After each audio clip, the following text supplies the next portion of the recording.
আসসালামু আলাইকুম। কোনো একটা আন্তর্জাতিক ম্যাচে ম্যান অফ দ্য ম্যাচের পুরস্কারটা কমেন্টেটররা দেন এবং মেহরাব অহিনকে আমরা কমেন্টেটররা সে ম্যান অফ দ্য ম্যাচের পুরস্কারটা দিয়েছি।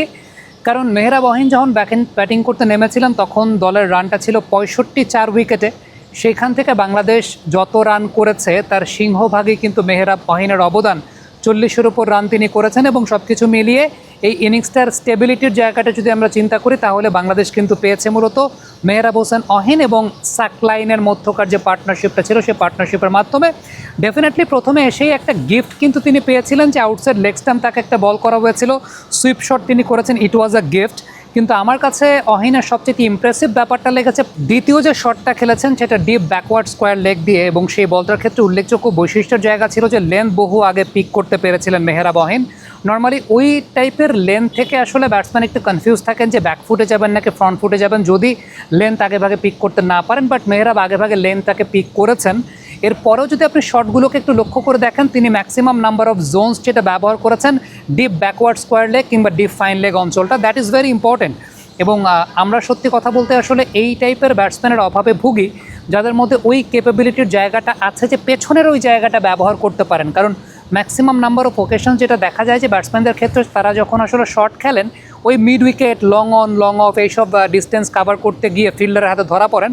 বাট ওই যে গ্যাপের জায়গাগুলো যেগুলো থাকে যে বিহাইন্ড দ্য স্কোয়ার, এই গ্যাপের জায়গাগুলো ব্যবহার করাটা আসলে খুব গুরুত্বপূর্ণ একটা ফ্যাক্টর হয়ে দাঁড়ায়। এবং যে সমস্ত ব্যাটসম্যানরা সত্যি কথা বলতে জাত ব্যাটসম্যান বা যে সমস্ত ব্যাটসম্যানদেরকে আমরা দেখি যে ডমিনেট করেন ওয়ার্ল্ড ক্রিকেটে, তাদের মধ্যে এই ক্যাপাবিলিটির জায়গাটা থাকে যেখানে আসলে আপনি গ্যাপ জোনগুলোতে খুব ভালো মতো ব্যবহার করতে পারবেন। অহিনের এটা খুব ফেভারিট জোন। কমেন্ট্রি বক্স থেকে আমাদের সহকর্মী আহমেদ বিন পারভেজ একটা কথা বলছিলেন তার একটা বাউন্ডারির পর যে that is is favourite zone. So Ahin সেই কাজটা করতে পারেন এবং সেটা তিনি করেছেন। যদিও আমি বলবো না যে মালয়েশিয়ার বোলিং খুব ভালো ছিল, মালয়েশিয়ার বোলিংয়ের ক্ষেত্রে উল্লেখযোগ্য যে জায়গাটা সেই জায়গাটা যদি বলতে হয় তাহলে অনেক ট্রিকি আসলে, কারণ অনেক সময় দেখা যায় যে খারাপ বলগুলো অনেক ডিফিকাল্ট হয়ে যায় for the batters to hit. তো এই জায়গাটা একটু ওয়েট করতে হয়। মেহরাব অহিন ওয়েট করেছেন, ব্যাকফুটে তিনি গেম খেলেছেন, তার মধ্যে সেই জায়গাটা আমরা দেখতে পেয়েছি। So that was very good. এবং তাকে আসলে ম্যান অফ দ্য ম্যাচ দেওয়ার পেছনে কারণটা এই জায়গাটাতেই ছিল যে এমন একটা সময় ছিল যে ৬৫ রানে ৪ উইকেটটা পড়েছে, পরে যখন তিনি আউট হয়েছেন ওই সময়টা সম্ভবত বাংলাদেশ ১৪৮-এ পৌঁছে গিয়েছিল এবং that really create the base for Bangladesh, এবং এটাই খুব ইম্পর্ট্যান্ট একটা ব্যাপার ছিল। দ্যাট ইজ ওয়াই এই টাইপের ব্যাটসম্যানদের বা এই টাইপের প্লেয়ারদের অফ স্পিনটা খুব ভালো করতে পারেন, লিডারশিপ কোয়ালিটি আছে। টেক কেয়ার করাটা এখন বাংলাদেশ ক্রিকেট বোর্ডের দায়িত্ব এবং তারা টেক কেয়ার করছে দেখেই এরকম একটা সিরিজে তাকে ক্যাপ্টেন্সির দায়িত্ব দিয়েছে এবং হি লেড ফ্রম দ্য ফ্রন্ট এবং very well deserving player of the match award. Comment বক্সে আপনাদের মন্তব্য মতামত জানতে চাই, লিখে পাঠাবেন।